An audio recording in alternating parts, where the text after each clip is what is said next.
নমস্কার, শুভ সন্ধ্যা। শাশ্বতী সিনহা টকসে আপনাদের সবাইকে স্বাগত। আপনারা শুনছেন তারাশঙ্কর বন্দ্যোপাধ্যায়ের ঐতিহাসিক উপন্যাস কীর্তিহাটের কর্চা, চতুর্থ খণ্ডের আজ পঞ্চম অধ্যায়। শুরু করি। কলকাতায় দেবেশ্বর রায় কীর্তিহাটের রাজাবাবুর যুবরাজ। বাইরে শান্ত প্রসন্ন, কিন্তু জীবনে খুরের মতো ধার, শানিত তরবারির মতো আস্ফালন এবং শক্তি তিনি সহ্য করবেন কেন? তিনি একদিন গোপাল দাসকে ডেকে বললেন, গোপালদা, তুই হয় ভায়োলেটকে এনে দে, নয় বিষ এনে দে। গোপালদা, আমি বিষ খেয়ে মরব, আমি ভায়োলেটকে ছাড়া থাকতে পারছি না, পারবো না। গোপালদা সঙ্গে সঙ্গেই সান্ত্বনা দিয়ে বলেছিল, তার জন্য কি হয়েছে? দেবু আমার রাজা ভাই, এনে আমি তাকে এখনই দিতে পারি। কাল বলো, কাল যাব, 3 দিনের মধ্যে ভায়লা বৌরানীকে এনে দেব। সে নিশ্চয় আসবে, বলা মাত্র আসবে, আমি জানি। কিন্তু এখানে এনে রাখবে কোথায় বলো? একটা বন্দোবস্ত করো আগে। এ বাড়িতে তো রাখা যাবে না রাজা ভাই, এখনই খবর যাবে দপ্তর থেকে। এখানকার এই আমলা বেটারা বড় বজ্জাত। আমাকে সেদিন খাজাঞ্চি বললে, আমি 10টা টাকা চাইতে গিয়েছিলাম তোমার রোকা নিয়ে। বললে, দেবুবাবুকে বলো গে কিসের জন্য টাকা চাই লিখে দিতে হবে। আর তুমি এমন করে দেবুবাবুর সঙ্গে 24 ঘন্টা গায়ে গা লাগিয়ে ঘুরো না। কর্তা চিঠি দিয়ে হুঁশিয়ার করে দিয়েছেন। 16 বছরের জমিদার পুত্র, বুদ্ধিতে সাহসে অসাধারণ ছিলেন দেবেশ্বর। পরবর্তীকালে তার প্রমাণ তিনি প্রতি পদক্ষেপে রেখে গেছেন, এবং যে সময়ের কথা বলছি তার কমাস পরেই পিতা পুত্রে যে পত্র বিনিময় হয়েছিল, যে পত্রের মধ্যে এই সমস্ত কথা তিনি খুলে লিখেছেন নির্ভয়ে, তাই তার প্রমাণ। তবুও প্রথমটা গোপালদার প্রশ্নটা দমিয়ে দিয়েছিল দেবেশ্বর রায়কে। ভায়োলেটকে, তার ভায়লাকে এনে রাখবেন কোথায়? রাখতে হলে বাড়ি চাই, সুন্দর বাড়ি, খাট চাই, পালঙ্ক চাই, আয়না চাই, আসবাব চাই, ভায়লার জন্য পোশাক চাই, পরিচ্ছদ চাই, তার কাছে কাজ করবার জন্য লোক চাই, জন চাই, তাকে সাজাবার জন্য অলংকার চাই, অনেক কিছু চাই।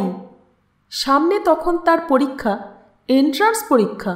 সেই দারুণ চাঞ্চল্যের মধ্যেই পরীক্ষা দিয়েছিলেন।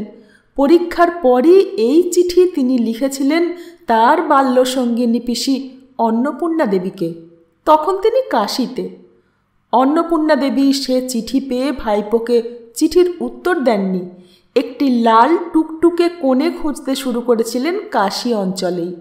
পাটনা, কাশী, এলাহাবাদ, আগ্রা অঞ্চলে তখন বাঙালিরা দলে দলে বাস করছেন, এবং ওসব অঞ্চলে ওরাই হয়েছেন প্রধান এবং সরকারি অনুগ্রহে প্রবল।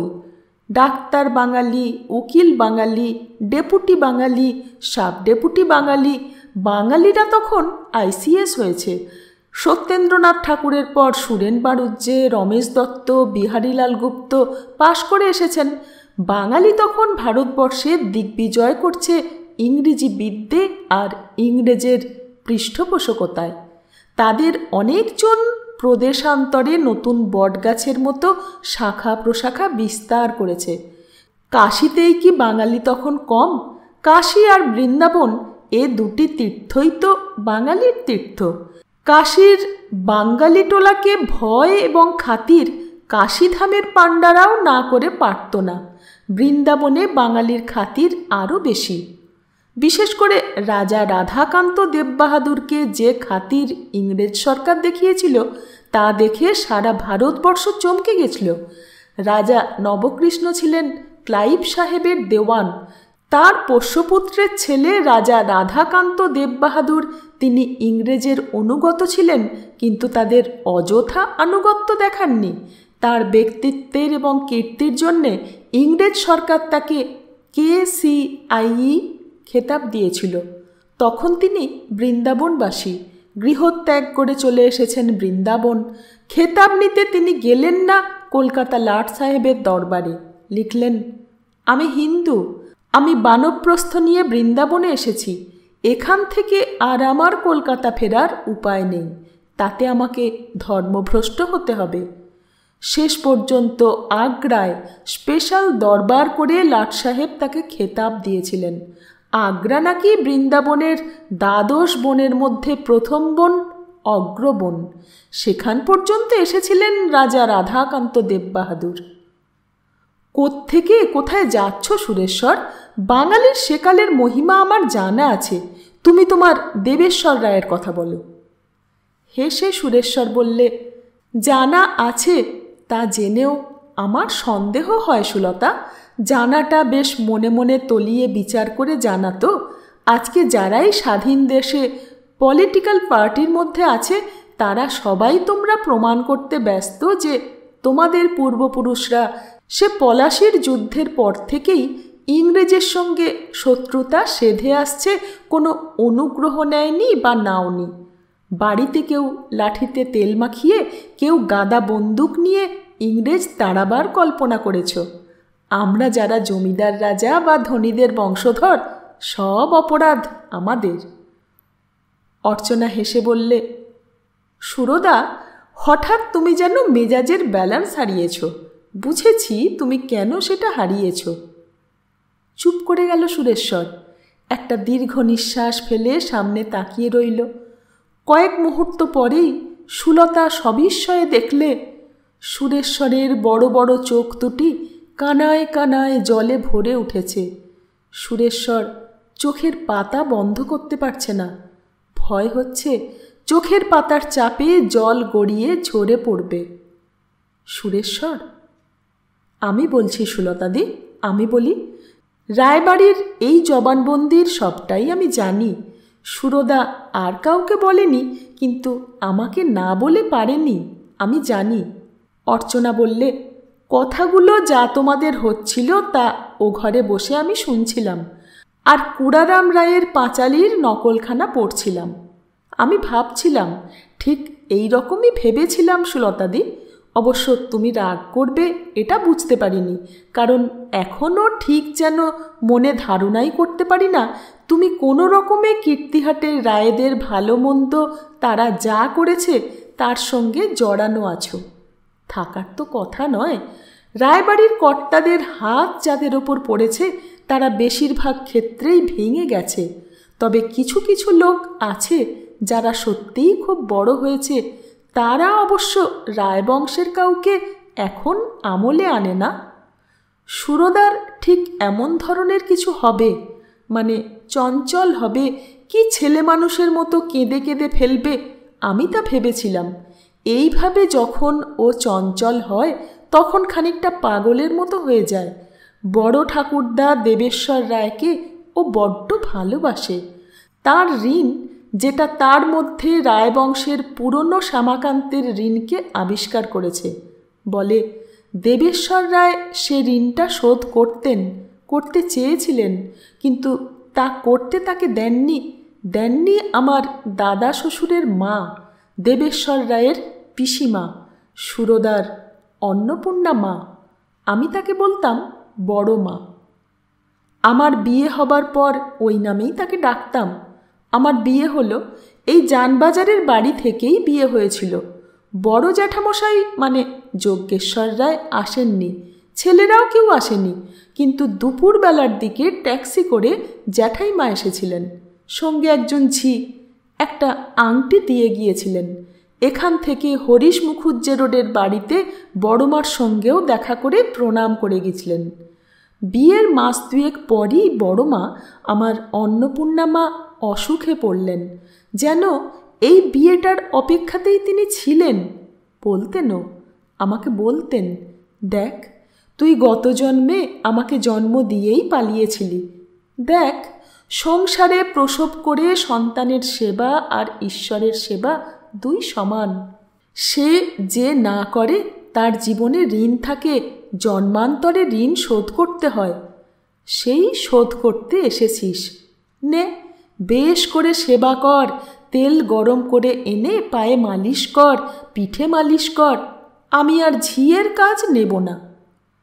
2 মাস পর হঠাৎ জ্বর হলো, ঘুসঘুসে জ্বর। আমার স্বামী দেখছিলেন, বললেন, কিছু না।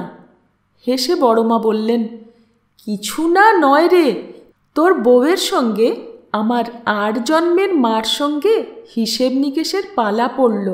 খতেনের খাতা খুলে বসেছে হিসেব নিকেশওয়ালা। সুদে আসলে এতদিনে সেবা আমার কত পাওনা হয়েছে। আমার স্বামী এসবে বিশ্বাস করতেন না সুলতাদি। তিনি নতুন কালের নতুন মানুষ, মানে যে কালে আমার বিয়ে হলো 1937 সালে, সেকাল থেকেও অনেক পরের কালের মানুষ। এরা চালাক, এরা চতুর, এরা মুখে বলে এরা যুক্তিবাদী, কিন্তু আসলে এরা অবিশ্বাসবাদী, মানে জীবনে কোনো বিশ্বাস নেই।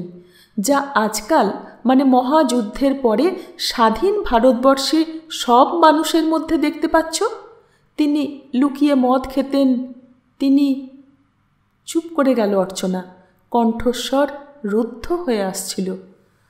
কিছুক্ষণ চুপ করে সামলে নিয়ে সে বললে, এই এমন একটা বাড়ি যা বাইরে থেকে একেবারে আদর্শবাদের মন্দিরের মতো মনে হতো, সেই বাড়ির কোণে কোণে এই কালের এই ধারার তখন শুরু হয়ে গেছে। যাকগে, যা বলছিলাম বলি।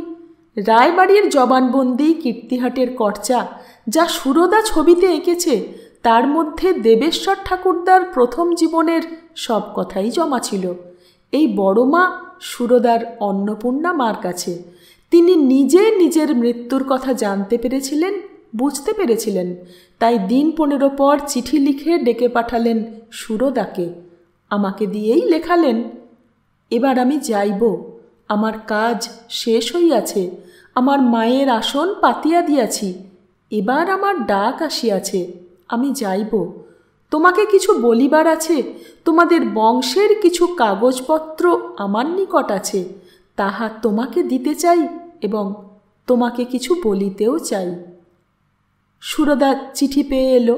বড়মা তার আগে তার সেই পুরনো মেহগনি কাঠের হাত বাক্সের মধ্য থেকে বান্ডিল বাঁধা চিঠির তাড়া খুলে বসে বেছে বেছে খান 12-14 বের করলেন।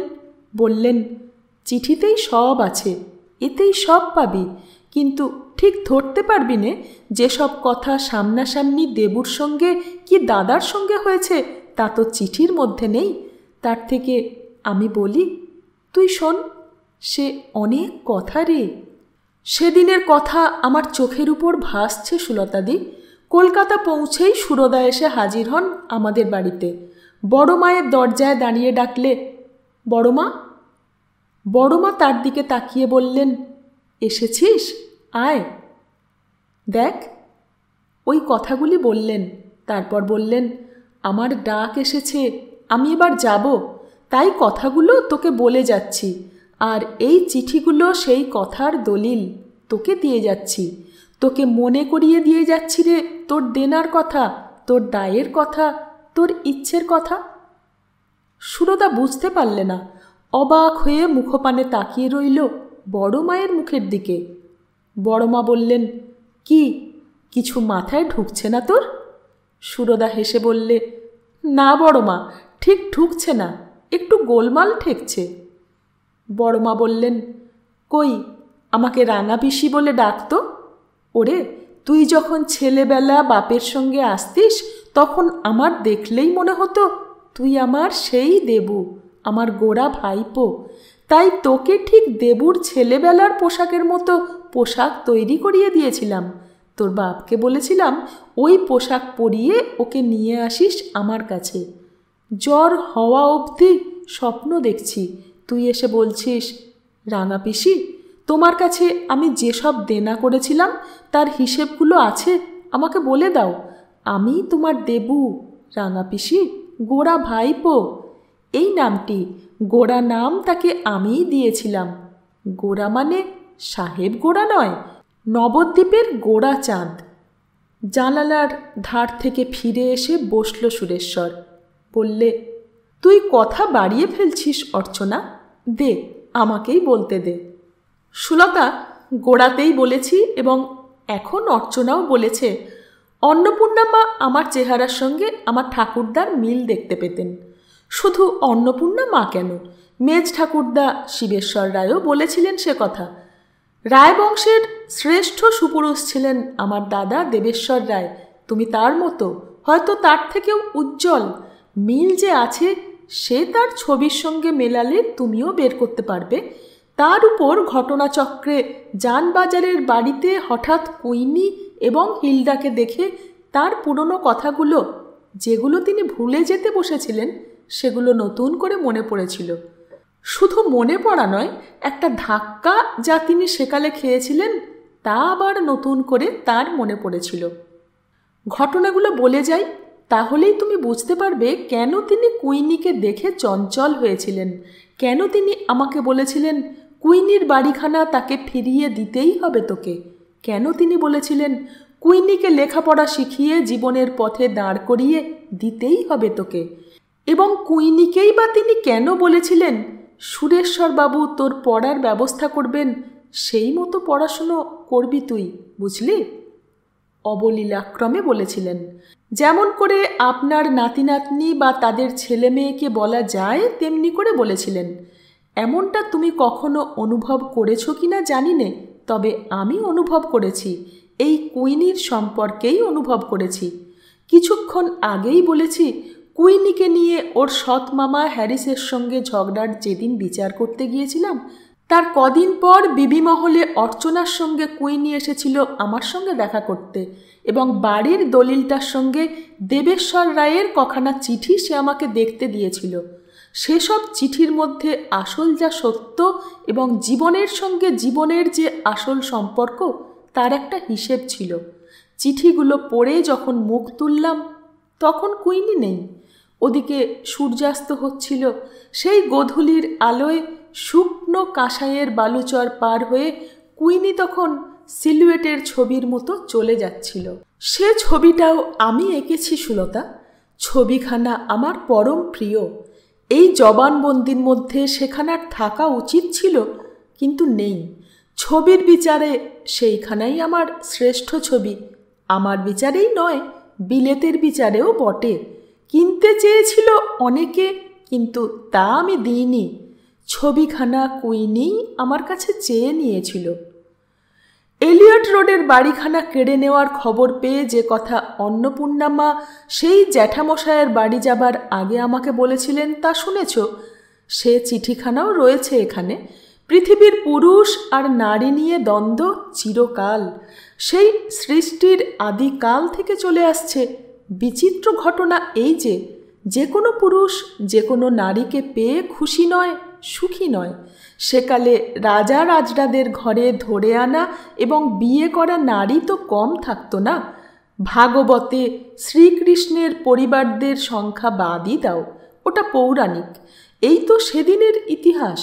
মুর্শিদাবাদের নবাব সরফরাজ খাঁর নাকি 1700 বেগম ছিল, তবু সরফরাজ রাবেয়া বেগমকে বেশি ভালোবাসতেন। ভালোবাসা একটা বিচিত্র মনের অবস্থা, ও একবার জন্মালে আর মরে না। অনন্ত মূলের মতো মানুষের সমস্ত অন্তর জুড়ে মূল বিস্তার করে দেয়। কখনো কখনো অনাবৃষ্টির সময় মনে হয় বুঝি এবার শুকিয়ে গেছে, নিঃশেষ হয়ে গেল। কিন্তু এক পশলা বৃষ্টি পড়লেই সারা অন্তর জুড়ে তার সবুজ অঙ্কুরের ডগা বেরিয়ে আচ্ছন্ন করে দেয়। এই ভায়লা বা ভায়োলেট মেয়েটাকে সেই ভালোবাসায় ভালোবেসেছিলেন দেবেশ্বর রায়। তাই রাঙা পিসি, যিনি তার খেলার সঙ্গী ছিলেন, বড় বোনের মতো ছিলেন, প্রিয় সখীর মতো ছিলেন, তার কাছে লিখেছিলেন, পিসি তুমি আমাকে 1000 কয়েক টাকা ধার দাও। আমি তোমার কাছে প্রতিজ্ঞা করে রাখছি, টাকা আমি শোধ দেব দেব দেব। তখন ঘটনাটা অনেক দূর এগিয়েছে সুলতা। এন্ট্রান্স পরীক্ষা দেওয়া হয়ে গেছে তার। এলিয়ট রোডে একটা বাড়ি ভাড়া করেছেন। এই বাড়িটা গোপালদার সঙ্গে পরামর্শ করে করেছেন। জানবাজার থেকে রিপন স্ট্রিট বেশি দূর নয়, তার ওদিকেই এলিয়ট রোড ফিরিঙ্গিপাড়া। পাড়াটায় যারা বাস করে তারা খেটে খুঁটে খায়। আবার ইংরেজ যখন কলকাতা পত্তন করেছিল তখন জাহাজে করে পুরুষদের সঙ্গে অনেক মেয়ে যারা এখানে হোটেল, বারে এবং নানা বৃত্তি করে জীবিকা উপার্জন করত, তাদের অনেকে থাকত। তাছাড়া ক্লাইভের আমল থেকে যেসব নবাব ইংরেজরা হারেম রাখত, তাদের বংশের ছেলেমেয়েরাও অনেকে এদিক পানে ছিটকে এসেছিল। লালবাজার, বেন্টিং স্ট্রিট থেকে ফ্রিস্কুল স্ট্রিট, পার্ক স্ট্রিট, ওয়েলেসলি হয়ে বেনিয়াপুখা পর্যন্ত যে সমাজটা, সে সমাজের মধ্যে এক পুণ্যবতী রানী রাসমণির দৌলত আর সাহসে কিছু এদেশি মানুষ, এদেশি সমাজ কোনো মতে টিকে ছিল, আজও আছে। এখন বিক্রম অবশ্য আমাদের বেশি, সেকুলার স্টেটের সুনাম ক্ষুণ্ণ না করেই বেশি হয়ে উঠেছে। যাজ্ঞে, এই এলিয়ট রোডের বাড়িখানা ভাড়া নয়, লিজ নিয়ে ভায়োলেটকে এনে রেখেছিলেন দেবেশ্বর রায় এবং পরমানন্দে মধুযামিনী যাপন শুরু করলেন। দিন রাত্রি কীর্তিহাট, বাপ-মা, বংশ পরিচয় ভুলে এই 16 বছরের কন্দর্পটি জীবনে বসন্তোৎসব জুড়ে দিলেন। পরীক্ষা হয়ে গেলেও কীর্তিহাটে ফিরলেন না। বারবার পত্র লিখলেন রত্নেশ্বর রায়, কিন্তু নানান অজুহাতে তিনি যাওয়া ঠেকিয়ে রাখলেন। রত্নেশ্বর রায় তাকে বিশ্বাস করলেন। তখনকার সমাজ এবং বাঙালির জীবন মনে করলে এটা খুব অবিশ্বাস্য বলে মনে হবে না সুলতা। বাংলাদেশ তখন জাগছে সব দিক থেকে, উত্তর দক্ষিণ পূর্ব পশ্চিম 4 দিক থেকে যেন 12টা সূর্য উঠছে। শাস্ত্রমতে বলে সূর্য হচ্ছেন 12টি। 12টি সূর্য বাংলাদেশে তখন চারিদিকে প্রভাতের আলো ফুটিয়ে উঠতে শুরু করেছে। তার শিক্ষা পাল্টেছে, ধর্মের চেহারা পাল্টেছে, নতুন ধর্ম জেগেছে। মুসলমান আমলে হিন্দু ধর্মের গোড়ামি এবং চারিদিকে তোলা আকাশ ছোঁয়া পাঁচিল বাঙালিরা নিজেরাই ভেঙে ফেলেছে। বঙ্কিমচন্দ্রের দুর্গেশ নন্দিনী তখন ছাপা হয়ে বের হয়েছে। তাতে নবাব নন্দিনী আয়েশা কুমার জগৎ সিংহের প্রেমে পড়েছেন। বঙ্কিমচন্দ্র কুমার জগৎ সিংহের জাত বাঁচাতে বিয়েটা দিতে পারেননি, কিন্তু সত্যি বলতে তিলোত্তমা থেকে নবাব নন্দিনী আয়েশাকে অনেক মহীয়সী, সম্ভবত রূপসী মনোহারিণী করে সৃষ্টি করেছেন। খ্রিস্টান ধর্মের গতি রোধ হয়ে গেছে। বউবাজারে মা ফিরিঙ্গি কালী পথরোধ করেছেন। এদিকে দক্ষিণেশ্বরে এক প্রায় নিরক্ষর ব্রাহ্মণ এসেছেন। তার আশ্চর্য মহিমা, আশ্চর্য সারল্য, আশ্চর্য প্রেম, অপার ভালোবাসা। ব্রাহ্ম ধর্মের পরপর থাক হতে হতে আদি থেকে নববিধান এবং নববিধান থেকে সাধারণ ব্রাহ্ম সমাজে চেহারা নিয়েছে। মিউটিনির পরই নীল বিদ্রোহ হয়ে গেছে। সে বিদ্রোহে বাঙালি হারেনি, জিতেছে। হরিশ মুখার্জির জেল হয়েছে, ফাদার লংয়েরও জেল হয়েছে। যশোরের মাগুরা গাঁয়ের ঘোষেরা মাগুরায় বসে ছোট সাপ্তাহিক বের করেছিল। সে কাগজ নিয়ে তারা বাগবাজারে এসে বসেছে। বাংলা কাগজকে এক রাত্রে ইংরেজি কাগজে পরিণত করে লাট সাহেবের উদ্যত রোষের সঙ্গে পাঞ্জা লড়েছে। তখন রবীন্দ্রনাথ 17-18 বছরের, দ্বিজু রায়, রামানন্দ চাটুর্যে, আচার্য প্রফুল্ল রায়, আচার্য জগদীশচন্দ্র তখন বাংলাদেশে অপরিচয়ের মধ্যে বেড়ে উঠছেন। দক্ষিণেশ্বরের যে ব্রাহ্মণের আশ্চর্য তপস্যা চরিত্র সমগ্র পৃথিবীতে বিস্ময়ের সঞ্চার করেছে, তার মহিমা এবং তপস্যার যিনি ধারক বাহক, দত্তবাড়ির নরেন দত্ত, স্বামী বিবেকানন্দ, তিনিও তখন ভবিষ্যতের জন্য প্রস্তুত হচ্ছেন। বছর কয়েক পরেই তিনি তার গুরু, যাকে তিনি মাই মাস্টার বলেছেন, তার সঙ্গে মিলিত হবেন। এ সময়টা সেই সময়। বাঙালি সে সময় শুধু ধন সম্পদ খোঁজে না, বিষয় বিষয় করে গলি ঘুঁজিতে ঘোরে ফেরে না, সে আরও অনেক কিছু খুঁজছে। অনেক প্রশ্নও তার মনে জেগেছে। একদিকে সে ওল্টাচ্ছে এদেশের পুরনো ইতিহাস, শাস্ত্র, পুঁথি, বেদান্ত, উপনিষদ। অন্যদিকে সে পাশ্চাত্য দর্শনের আস্বাদ নিয়েছে। পাশ্চাত্য উপন্যাস, কবিতা পড়েছে। শুধু রেনল্ডের mystery of the court of London নয়, আরও অনেক পড়েছে। স্কট, ডিকেন্স পড়েছে। জীবনে তার নতুন আলোকপাত হয়েছে। দেবেশ্বর রায় বেশ একটু ইংরেজি ঘেঁষা লোক ছিলেন। তিনি এই অর্ধ শ্বেতাঙ্গিনী ভায়োলেটের কিশোর জীবনের ভালোবাসায় আকণ্ঠ ডুব দিয়ে তার আস্বাদ গ্রহণ করে ভাবছিলেন কিছু টাকা মূলধন পেলে তিনি ব্যবসা বাণিজ্য করে মাইকেলের মতো একজন কেউ হবেন। সেই সময়টায় তিনি মাইকেলের মতো দাড়ি গোঁফ রাখতে চেষ্টা করেছিলেন এবং খাঁটি সাহেবি পোশাক পরে ভায়োলেটকে পাশে বসিয়ে ফিটনে চড়ে বেড়াতেও যেতেন। সুলতা, অন্নপূর্ণা মা সেই রোগশয্যায় আমাকে ডেকে বললেন, দেখ, দেবু তার মৃত্যুর আগে আমার কাছে এসেছিল, বলেছিল, রাঙা পিসি, তুমি আমাকে টাকাটা দাওনি, সে হয়তো আমার ভালো মন্দ বিচার করতে গেলে ভালোই করেছ, কারণ ভায়োলেট এমনই অশিক্ষিত ছিল এবং এমনই ওয়াইল্ড ছিল যে আমি তাকে সহ্য করতে পারতাম না।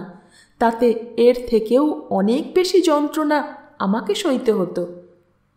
অন্নপূর্ণা মা বলেছিলেন, তখন দেবু মদ প্রায় সবসময়ই খেত, মনের যাতনায় খেত। তবে হ্যাঁ, বুঝতে কেউ পারত না। দেবুর কথাটা শুনে আমার খুব অনুশোচনা হয়েছিল রে।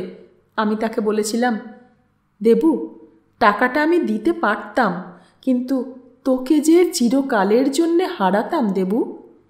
দেবেশ্বর বলেছিলেন, না পিসি, তুমি হারাতে না আমাকে, আমি তোমার সেই দেবই থাকতাম। তবে হ্যাঁ, বাবা মার সঙ্গে ঝগড়া হতো, সমাজের সঙ্গে হতো, তা হতো, কিন্তু তা কি আটকানোই গেল রাঙা পিসি? বলো, তুমিই বলো, গেল? বাবার সঙ্গে প্রতি পদে ঝগড়া হলো, প্রতি পদে। যে মানুষটাকে সারা দেশে বললে এমন ধার্মিক সুবিচারক হয় না, তাকে আমি নিষ্ঠুর অত্যাচারী ছাড়া কিছু দেখলাম না। একটা অত্যন্ত হিংস্র মানুষ। রাঙা পিসি, বাবার এই মনে চেপে রাখা প্রতিহিংসা আর সময় এবং সুযোগ বুঝে আইনের পথে শোধ তোলা, এ যে কি ভয়ানক তুমি কল্পনা করতে পারবে না। জানো রাঙা পিসি, বাবার পছন্দ করা মেয়ে বলে কাশির বউকে আমি কোনোদিন পছন্দ করতে পারলাম না। এমন ধর্মবায়গ্রস্ত, স্বামীতে, দেবতায়, ধর্মে তার অচলা ভক্তি, কোনো দিন সে আমার উপর জোর খাটালে না, কোনো দিন সে আমার একটা অবিচারের প্রতিবাদ করলে না। না পারলাম তার উপর রাগ করতে, না পারলাম তার উপর ঘেন্না করতে, না পারলাম তাকে ভালোবাসতে। পিসি, ভালোবাসতে গেলে সে ভালোবাসা নিলে না, ফেলেও দিলে না, একটু হেসে পাশে সরিয়ে রেখে দিলে, নেড়ে চেড়েও দেখলে না। জানিস, সে কেঁদে ফেলেছিল সেদিন। অন্নপূর্ণা মা বললেন, আমি সেদিনও তাকে বলতে পারলাম না যে, ওরে দেবু, ও কোনে দাদা পছন্দ করেনি রে, পছন্দ করেছিলাম আমি। আমার বড় ভালো লেগেছিল মেয়েটিকে। তোর চিঠি পেয়ে আমি তোকে উত্তর দিলাম না, দাদাকেও বিশেষ কিছু জানালাম না। লিখলাম, আমার সঙ্গে মিটমাটের কথা যা চাহিতেছ তাহার জন্য কলিকাতা যাইতে লিখিয়াছ, কিন্তু তুমি কাশী এসো না কেন? তুমি জমিদার, স্বাধীন মানুষ, আমি মেয়ে ছেলে, পিসে মশায় ছুটি না পাইলে যাইব কেমন করিয়া, এবং মিটমাট দুই পক্ষের মধ্যে বসিয়া করিয়াই বা দিবেন কে? এরই মধ্যে দেখলাম এই মেয়েকে দশাশ্বমেধ ঘাটে তার দিদিমার সঙ্গে স্নান করতে এসেছে। ফুটফুটে মেয়েটি, কিন্তু সেই বয়সে কি ধর্মনিষ্ঠা আর কি ভক্তি!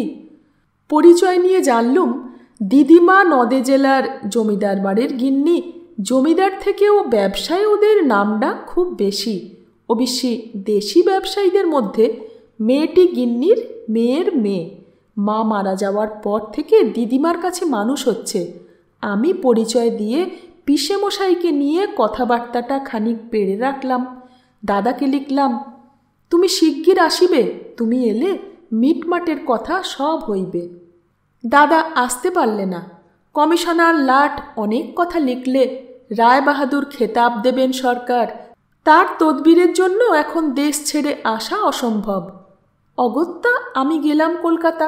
দেখলাম স্টেশনে যানবাজারের গাড়ি এসেছে, কিন্তু একজন গোমস্তা ছাড়া কেউ আসেনি।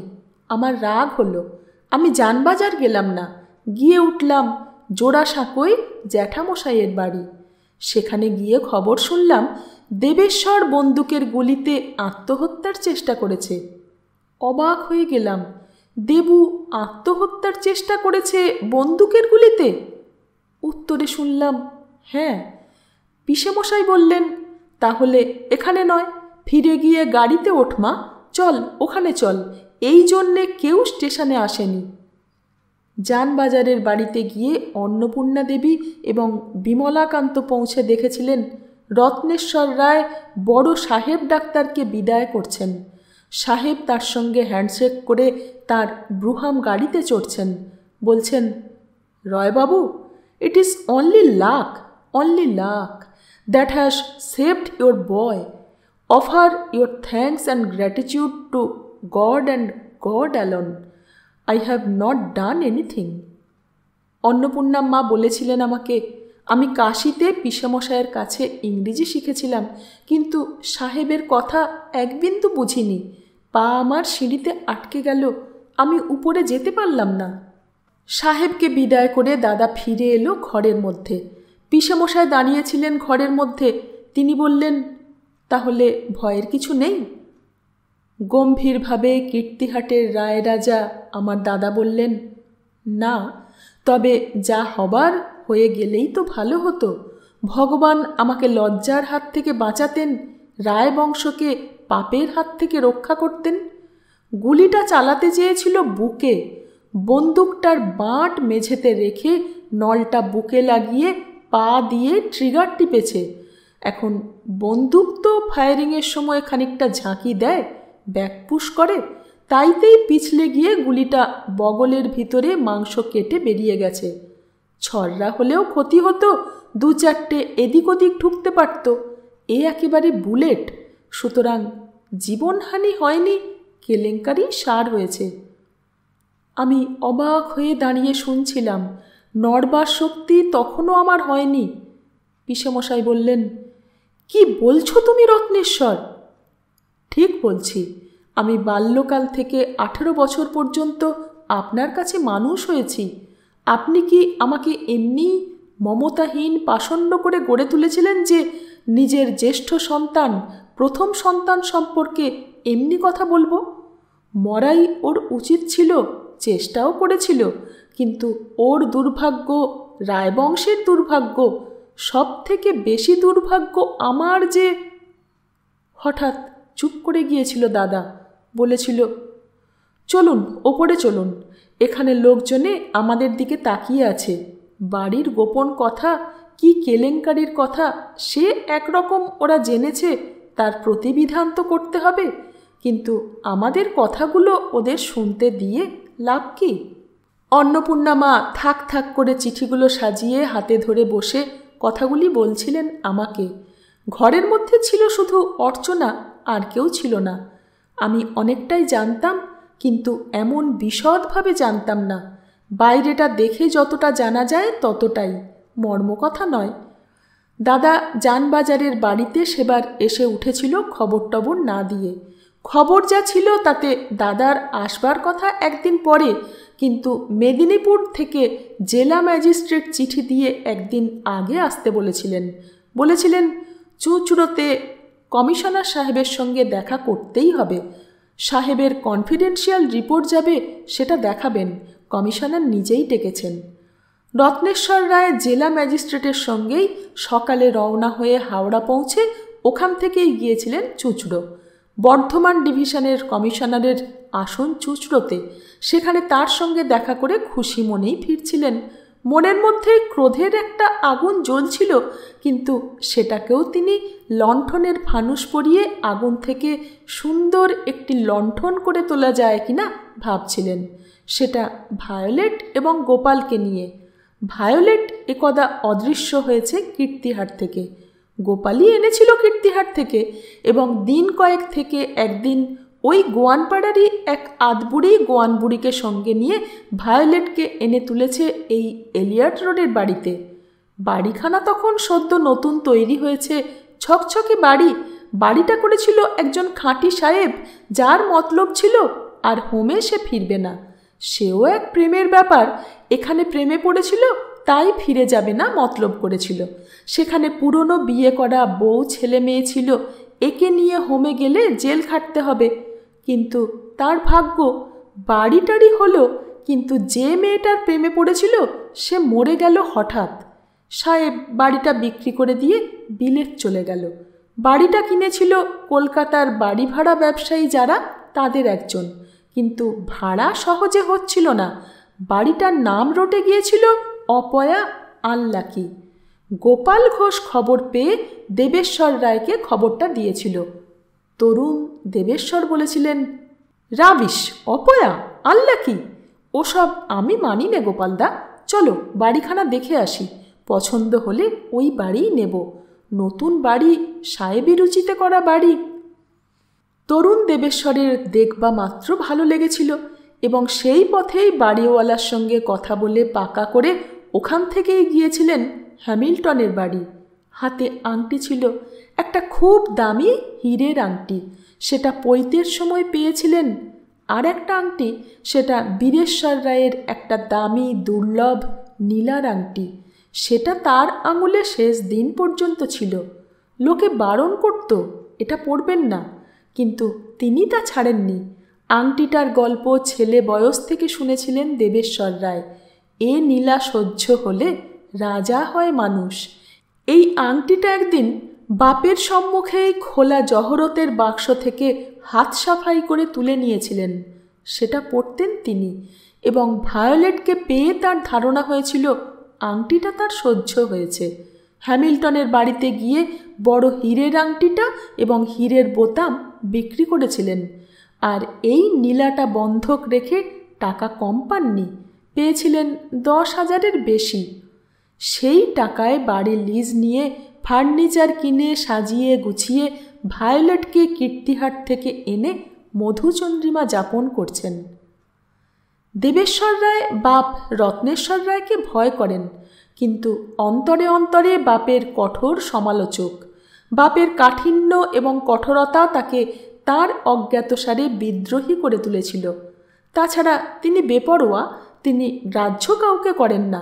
বাপকে পত্রে লেখেন তখনকার দিনের এ মিটিং ও মিটিংয়ের কথা, এবং তার সঙ্গে ঘুরিয়ে ফিরিয়ে নিজের মতের কথাও জানাতেন। যা পড়ে রত্নেশ্বর মৃদু হাসতেন। তার মনে পড়ত তাঁর বাল্যকালের কথা। তিনি যখন নিজেকে কীর্তিহাটের রায়বাড়ির দৌহিত্র বলে জানতেন, তখন তিনি নিত্য অভিসম্পাদ দিতেন এই বংশটিকে। সোচ্চারে দিতে পারতেন না ভবানী দেবীর জন্য। ভবানী দেবীকেও তিনি তখন নিজের গর্ভধারিণী বলে জানতেন না। তারপর বিচিত্র ঘটনাচক্রে সব উল্টে পাল্টে গেল। বীরেশ্বরের পুত্র হিসাবে তিনি আজ কীর্তিহাটের 16 আনা সম্পত্তির একচ্ছত্র মালিক। তিনি নিজের মত অনুযায়ী বীরেশ্বর রায়ের আমলের ধারা পদ্ধতি সবই পাল্টেছেন। জোর জুলুম, জবরদস্তি, দৈহিক নির্যাতন করে, গ্রাম জ্বালিয়ে, লাঠিবাজি করে প্রজাশাসন তিনি তুলে দিয়েছেন। আজ সবই চলে দেশের প্রচলিত আইনের কাঁটায় কাঁটায়। কারুর সাধ্য নেই যে তাকে প্রজাপীড়ক বলে। তবু তিনি নিজে জানেন, অনুভব করেন, আজ কীর্তিহাটের কাছারিকে কীর্তিহাট এস্টেটের প্রজারা কত বেশি ভয় করে। এ তো সেই তিনিই করেছেন, এবং তার সঙ্গে দেশের আমল, হালচাল, আইন সাহায্য করেছে। 1857 সাল থেকে viscount Earl Canning, Lord Elgin, Lord Lawrence, Lord Mayo, Lord Northbrook, Lord Liton একের পর এক লাট হয়ে এসে গোটা দেশে কেমন করে রাজত্ব প্রতিষ্ঠিত করলে তা দেখেছেন তিনি। শিখেছেন অনেক কিছু। লর্ড লিটন চলে যাবেন, আসবেন লর্ড রিপন। লর্ড লিটনই তাকে রায়বাহাদুর খেতাব মঞ্জুর করেছেন। ছোট লাট বাহাদুর নিজে তাকে ধন্যবাদ জানিয়ে চিঠি লিখেছেন। তুমি যে তোমার জমিদারির মধ্যে নেটিভ ক্রিশ্চানদের জন্য চার্চ করেছ এবং সেখানে স্কুল করে দিয়েছ তাদের জন্য, এর জন্য তোমাকে আমার ব্যক্তিগত ধন্যবাদ জানাচ্ছি। এ ধরনের উদারতা সত্যই প্রশংসনীয়। দেবেশ্বর আজ চিঠিপত্রে যাই লিখুক, কলকাতার মিটিং এবং হুজুগ আর ফ্যাশনের নেশায় তার বিন্দুমাত্র লেশ থাকবে না। যখন সে রায়বাড়ির জমিদারির আসনের স্বাদ পাবে, তার আয়ের স্বাদ, সম্মানের, তার সুখ স্বাচ্ছন্দ্যের মূলের সন্ধান পাবে। হ্যাঁ, তবে নতুন জীবনে এগুলো ভালো, অন্তত সমাজে বাইরে 5 জনের সামনে ভালো লাগে। তিনি জানতেন না দেবেশ্বর নিজের জীবনে কতখানি শিকড় চালিয়ে শক্ত হয়ে দাঁড়িয়েছে দুনিয়ার মাটির উপন। বুঝতেন না তার মতামতের মূল্য কতখানি, এবং মনে তিনি ভাবতেও পারেননি যে দেবেশ্বর 16 বছর বয়সে 14 বছরের ভায়োলেটের প্রেমে পড়েছে এবং গোপালদার সাহায্যে তাকে কলকাতায় নিয়ে এসে বাড়ি ভাড়া করে রেখেছে। রত্নেশ্বর রায়ের অনুমান ছিল এবং কীর্তিহাট অঞ্চলে প্রবল গুজব ছিল যে গোপালই ভায়োলেটকে নিয়ে পালিয়েছে কলকাতায়। রত্নেশ্বর চিঠি লিখেছিলেন কলকাতায় নায়েবকে, গোপাল সম্পর্কে এখানে অনেক গুজব রটিয়াছে, সে কলিকাতায় কি করিতেছে বা তাহার সমুদয় বিবরণ আমাকে পত্রপাঠ জানাইবা। দেবেশ্বরকে লিখেছিলেন, He is a scoundrel. The Goans of our Goanpada say that Gopal has eloped with Violet Pedros, the girl who, you may remember, garlanded us in the meeting and who happens to be the daughter of one of our women employees in the house, Anjana. You were a mere boy at that time. She was your nurse, very favorite of yours. You may remember her. She embraced Christianity and married a Goanese Christian. Violet is her daughter. You just warn him and tell him that he shall have to be a Christian and marry this girl. পঞ্চম অধ্যায় আজ এখানেই শেষ। ফিরে আসছি পরের অধ্যায় নিয়ে। সঙ্গে থাকবেন। ধন্যবাদ।